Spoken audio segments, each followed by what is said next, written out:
برنانی بەڕێز لاڵقێشی تری بەرنامەی بە بوێری ئاشناتان دەکەین بە چەند دید و بۆچوونی جیاواز سەبارەت بەوەی کە ئاینی ئیسلام وەک هەر ئاینێکی تر یا وەک هەر بیربۆچینێکی تر گونجاوە لەگەر ئەم سەردەمی ئێستادا ئێمە پێویستمان بە ئاین هەیە ئێمە ئەتوانین ئاین بگونجێنین لەگەڵ هەموو ئەو بیر و بۆچوونە جیاوازانەی کە لە ئێستادا هەن بۆ ئەو مەبەستەش میوانداری بەڕێز ئەحمەد قەبانچیمان کردووە کە ئەو خاوەنی بیر و بۆچوونێکی جیاوازە جیاوازتر لەوەی کە هەندێک لە زانایانی تری ئیسلامی یا هەندێک لە زانایانی تری بواری فقه ڕای خۆیان دەربارەی ئەم بیر و بۆچوونانە ئەم تەوەرانە دەربڕیوە بۆیە لەم ئەڵقەیەدا با بزانین ڕاو بیر و بۆچوونی جەنابی چۆنە دەربارەی ئاین لەم سەردەمەی ئێستادا.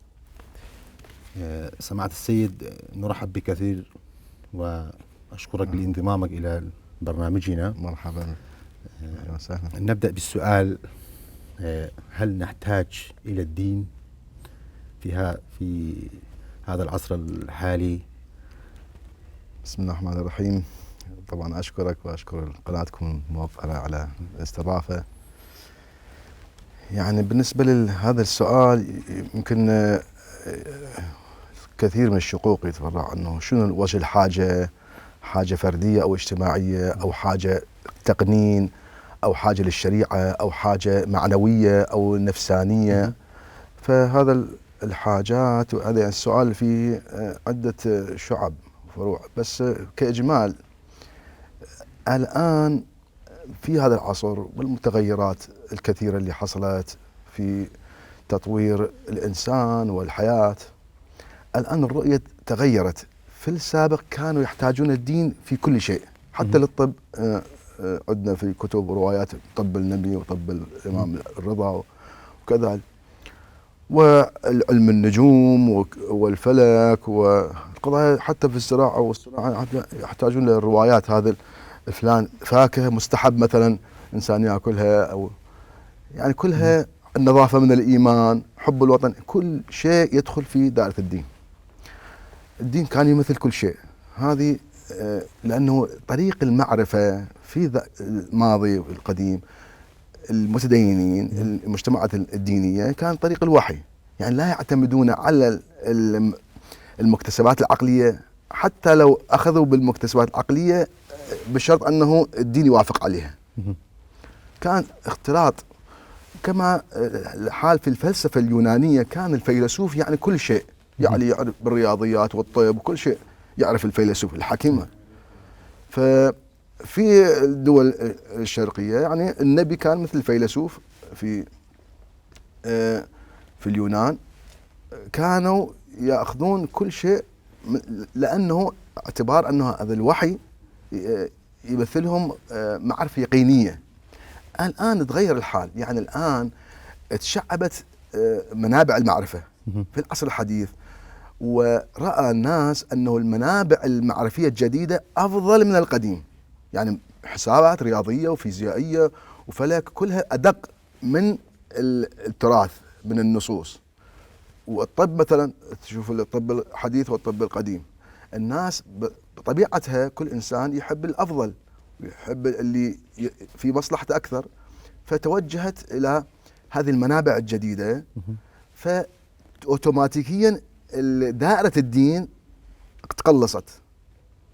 حتى في الحكومة في التقنين شافوا القوانين الآن، القوانين الغربية والقوانين اليابانية أفضل من القوانين اللي احنا في الفقه درسناها، يعني كلها قوانين قديمة لا تصلح لهذا الزمان. فالآن وجه الحاجة الآن مع هذا مثلا كثير من الفهوم تغيرت، منابع ازدادت، العصر الحداثة في كل شيء صار تغير. هل بقيت حاجة للدين؟ إذا قلنا هذا الجواب بقسمين شقين. إذا قلنا أن الحاجة للدين، الدين هو القوانين والأحكام والمعارف الإلهية. الدين كالقوانين والأحكام، يعني أنا نقصد هذا أنا أقول هذا لا حاجة له، لأن الحداثة دخلت في كل شيء. حتى الإنسان يعيش في ضيق نفسي أو مشاكل اجتماعية، الآن علماء الاجتماع علماء النفس علاجات يحلوها أكثر من الدين. إذا قلنا هذا المعنى هذا صحيح، يعني الإسلاميين يقولون أنه الإسلام لكافة منح الحياة، هذا قطعا الحضارة الجديدة الحداثة حلت محل الدين. فكثيرين من الغربيين أنا ما يعتقدون بالدين، يقولون شو اسوي؟ الله ما يحتاج، لأنه عنده أموال. في السابق يحتاج الله لأنه في الرزق وفي المرض دائما خوف عنده من المجهول. الآن كثير من الحقائق وضحت، لكن في نظرنا إذا تفسرنا الدين هو تجربة دينية وهو علاقة روحية، إضفاء معنى للحياة، هذا الإنسان يحتاجه الآن. حتى الإنسان الغربي الآن أكثر الناس يعني يعيشون العبثية واللا هدفية بالحياة. لكن هذا القوانين التشريعية في يعني في الدين يعني ينظم حياة البشر، وبها الأحكام الثابتة والأحكام المتغيرة. يعني الإسلام هم يقبل التغيير في القوانين. يعني هذا طبعا هذا نظرة رؤية جديدة. في السابق الفقهاء أصلا ما عندهم أنه أحكام متغيرة، كل شيء ثابت. هذه الفقهاء جدد، يعني الآن من الطباطبائية أو الصدور أو ذولا أخذوا المطهري أخذوا يقولون بوجود أحكام متغيرة. السيد الخميني قال لازم يكون الفقه يعني يعتمد على مقتضيات الزمان والمكان متغير. هذا طبعا حسب فرض الواقع فرض عليهم. لكن في الفقهاء القدماء يعني 1000 سنة، لأن الفقهاء ما عندهم هاي أحكام، كلها أحكام إلهية ومنصوصة ولا تتغير إلى يوم القيامة. حلال محمد حلال يوم القيامة، وحرام محمد حرام إلى يوم القيامة. عندهم هذه القاعدة. الآن في تحت ضغط الظروف شافوا ما يصير أنه هذا التمييز بين المسيحي والمسلم أو بين المرأة والرجل، هذه الآن واضحة أنه يصير ظلم. فالعدالة تقتضي نغيرها.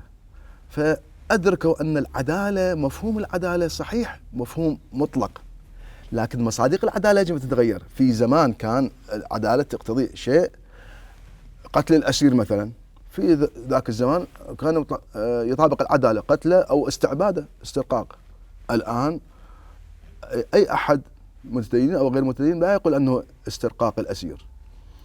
فالآن مقتضيات العدالة تقتضي شيء آخر. فتدريجيا بحثنا وشفنا أنه كل أحكام الشريعة يجب أن تكون متغيرة. لماذا؟ لأن المسألة ليست مسألة مثلا أخذ جزية من أنه نرفع الجزية مثلا، لا، المباني المجتمعات الجديدة تختلف عن مباني المجتمعات القديمة الدينية. الأسس اللي تقوم عليها المباني المجتمعات الحديثة على حقوق الإنسان، على المواطنة، على الحريات، ضمان حريات السياسية وحريات الأحزاب. القوانين يجب أن بالتصويت من قبل البرلمان. في الماضي لا، أحكام هي إلهية. فيجب تغيير النظرة. هذه النظرة ليست مخالفة للنصوص، يعني النصوص ما عندنا أنه تفسير واحد للنصوص، حتى هاي يجب أن يكون هذا التفسير صحيح إلى يوم القيامة. النصوص لها تفاسير متغيرة، فنحن يمكن أن نفسر النصوص في رؤية حداثية، بحيث النصوص تتوالى مع الحداثة، حتى نقدر أنه نجمع بين الدين اللي هو الآن قلنا ضرورة إضفاء معنى الحياة، يعني إنسان يحس بالانتماء لله والإيمان، ينطي للحياة معنى، يخلص الإنسان من اللا هدفية والعبثية. وبالضمن هم نأخذ بمكتسبات الحداثة والعقلانية والديمقراطية لا تتقاطع مع النصوص. هل هنالك نصوص قرآنية تدعم رأيك؟ الآن قلت ليست مسألة في النصوص، احنا مو مشكلتنا مع النصوص، مشكلتنا مع تفاسير النصوص. هناك تفسير ورؤية للنصوص، رؤية قديمة، وهناك تفسير حديث ورؤية حديثة اللي احنا نقول بها، فكلها تتوالى مع النصوص. يعني نقدر نفسر النصوص تفسير حديث. كيف؟ مثلا إذا قلنا أن الإسلام يهتم بالعدالة بشكل مطلق، لا الأحكام الشرعية قطع اليد السارق ومثلا الجزية وأمثال ذلك، لا الأصل العدالة كل العالم يقبل به. فهنا نجي نشوف بالنصوص هناك آيات كلية تقول بضرورة العدل، أن الله يأمر بالعدل والإحسان، المسلمين والمؤمنين يجب أن يقوموا بالقسط، هذا الكلية، هذا إلى يوم القيامة. وهناك مصادق جزئيات، هاي المصادق والجزئيات مثل قطع اليد فزمان كان عدالة السارق يعني، أو قتل المرتد كان في زمان يطابق العدالة، الآن صار ظلم. أما مثلا الشهادة نصف مثلا المساواة بين المرأة والرجل لم تكن في ذاك الزمان، كان كلها حقوقها على النصف، في ذاك الزمان كان عدالة، الآن يجب أن تغير. فإذا هذه النصوص في ضمن إطار ذاك الزمان والمكان كانت صحيحة، الآن نلتزم بالنص الكلي ونغيره. فتغييرنا يعني نجمد النص، مو صح نقول نجمد، هو النص بالجزئيات في الأحكام خلق مؤقت، يعني احنا ما سوينا شيء يعني من عندنا يقولون مثلا شلون انتم تنسخون او تجمدون، هو اساسا هو النص بالجزئيات بالاحكام هو لم يخلق مطلق. الخلق النصوص المطلقه قلنا انه مثلا ان الله يأمر بالعدل والإحسان، هذا مطلقه، ان لا اكراه في الدين هذا مطلقه. اما في الجزئيات الاحكام والمعاملات والقصاص والديات هو اساسا هي ماخوذ ناظره الى ظروف ذاك الزمان، يعني ما يصير انه قانون يكون شامل، قانون بالبرلمان هناك دستور، يعني هاي القانون الكلية مثل الدستور، دستور الى يوم القيامة. اما هناك في القرآن وفي النصوص الدينية والسنة احكام، هي احكام اساسا خلقت لفترة مؤقتة، وهذه الفترة المؤقتة إذا تغيرت الظروف، تغيرت الثقافة، تغيرت هي تتغير.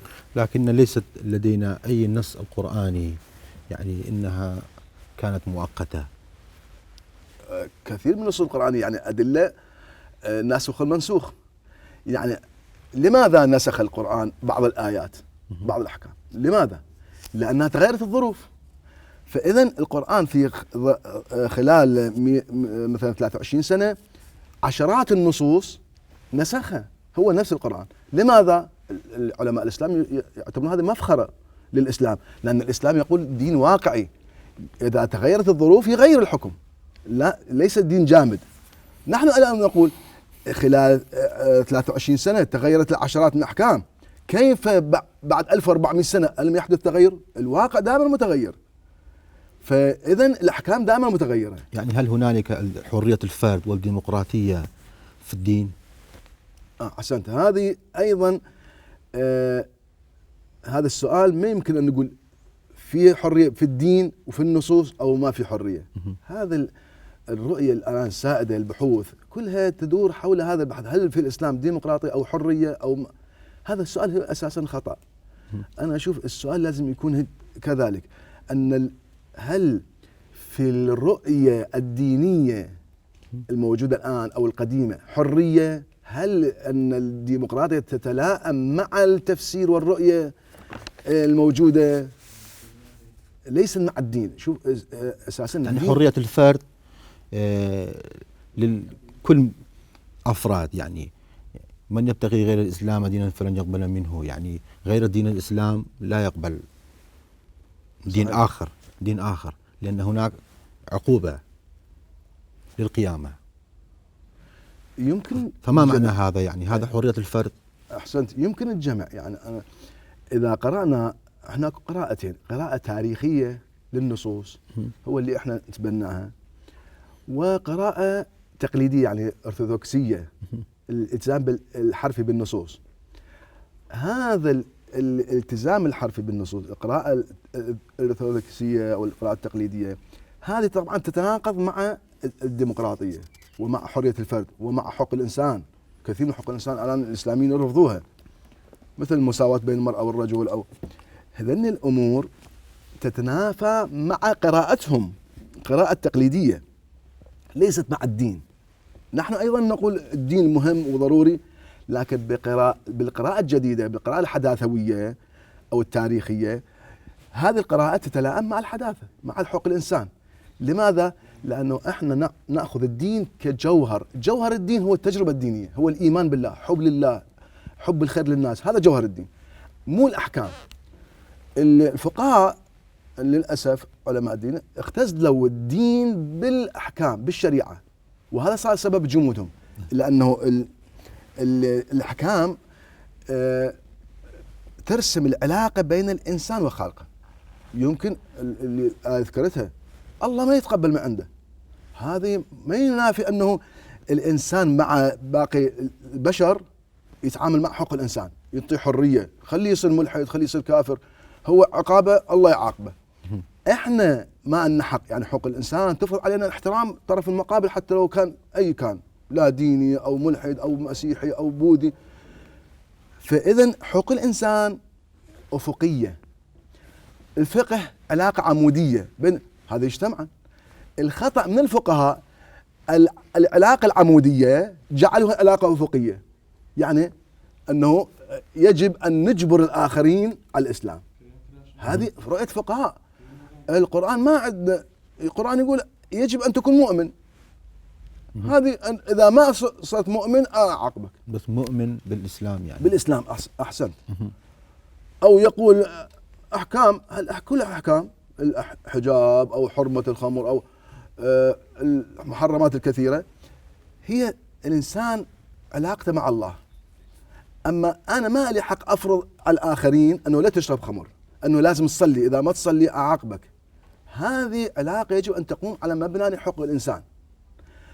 فلهذا بهالصورة نقدر نجمع بين الإسلام اللي هو العلاقة بين الإنسان والخالق، وفي الحكم وفي القوانين نتبع حقوق الإنسان. أي يعني فرض بالدين، ما عندنا فرض أنه لازم أي شخص يقدر عنده ولاية على شخص آخر يعاقبه. حتى الحكومة ما عندها ولاية. الحكومة في العصر الجديد تختلف عن الحكومة في العصر القديم. الحكومة القديمة كانت هي تتولى تطبيق الشريعة، يعني حكومة دينية. الآن الحكومة الحديثة مو مسؤوليتها الإيمان الناس، أن تجر الناس للدين، لا، مسؤوليتها خدمات، مسؤوليتها الأمن وتأمين الحريات والرفاه العام، المشاكل الاقتصادية، تحل المشاكل الاقتصادية، البطالة، أمثال ذا. أما هذه المهمات الجديدة للحكومة فهاي تتوالم مع حقوق الإنسان، ويجب أن تتوالم مع حقوق الإنسان. يجب أن الحكومات الجديدة تأخذ بحقوق الإنسان، لأنه الآن الشعوب متنوعة ومبناهم على أساس المواطنة ليس على أساس الدين. في ذاك يعني أنت تؤيد الفصل الدين عن الدولة، هذا صحيح؟ فصل هناك الدين. رؤية لا، الدين شنو قصدك من عنده؟ أنا دائما أكد إذا قلنا أن الدين هو الشريعة وأحكام، يجب أن تكون الحكومة منفصلة عن الأحكام ومنفصلة عن رجال الدين. هذا طبعا أيده. ليش؟ لأن دخول رجل الدين ودخول لكن الأحكام الشرعية كشريعة مثلا الإسلام خطوط حمراء ثابت، لا يمكن أن تتغير. بعد فاصل قصير نعود إليه. يعني أزان برزان دوينا برش كل دقرين ولا تاني.